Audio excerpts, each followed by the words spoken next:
صحیح تیمم اور تیمم کے جائز ہونے کے موارد۔ تیمم کرنے کے لیے تیمم کی نیت سے ہاتھ کی پوری ہتھیلیوں کو ایک ساتھ خاک یا جس چیز پر تیمم صحیح ہو رکھیں گے۔ البتہ بعض مراجع کے فتوے کے مطابق نیت میں یہ معین کرنا ضروری ہے کہ تیمم وضو کے بدلے میں ہے یا غسل کے بدلے میں، اور اسی طرح اگر غسل کے بدلے میں ہے تو کس غسل کے بدلے میں۔ دونوں ہتھیلیوں سے گرد و خاک کو جھاڑنا بھی مستحب ہے۔ اس کے بعد دونوں ہتھیلیوں کو پیشانی اور اس کے دونوں طرف جہاں سے بال اگتے ہیں ابرو کے اوپر کھینچیں گے، اور چہرے کا بقیہ حصہ مسح کے حدود سے خارج ہے۔ اس کے بعد بائیں ہاتھ کی ہتھیلی کو داہنے ہاتھ کی ہتھیلی کی پشت پر گٹے کے اوپر سے انگلیوں کے سرے تک، اور اس کے بعد داہنی ہتھیلی کو بائیں ہاتھ کی ہتھیلی کی پشت پر اسی طرح کریں جیسے پہلے بتایا گیا ہے۔ انگلیوں کے بیچ مسح کرنا ضروری نہیں ہے، لیکن ضروری ہے کہ مسح کرتے وقت نیچے والا ہاتھ جس پر مسح کیا جا رہا ہے وہ حرکت نہ کرے۔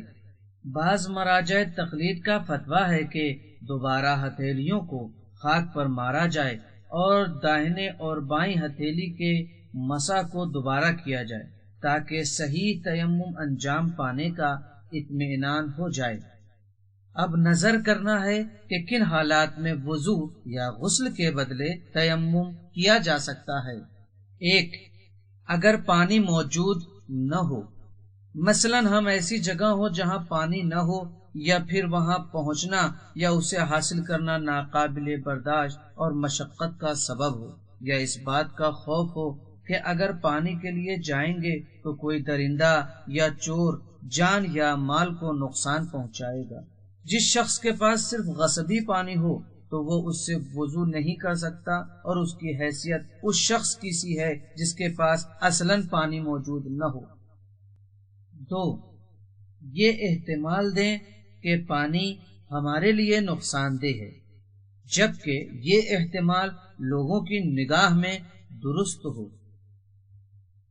پانی کے ختم ہو جانے اور خود اپنے ساتھیوں کے یا پھر ایسے جاندار کے پیاسے رہ جانے کا خوف ہو جس کی جان بچانا واجب ہو۔ البتہ یہ حکم اس صورت میں ہے جس صورت میں آدمی کے مرنے یا ناقابل برداشت مرض یا مشقت میں پڑنے کا اندیشہ ہو، ہمارا بدن یا لباس نجس ہو اور ہمارے پاس پانی بھی تھوڑا ہو کہ اگر اس سے وضو کر لیں تو پھر نجس بدن یا نماز کے لباس کو پاک کرنے کے لیے پانی نہ بچے۔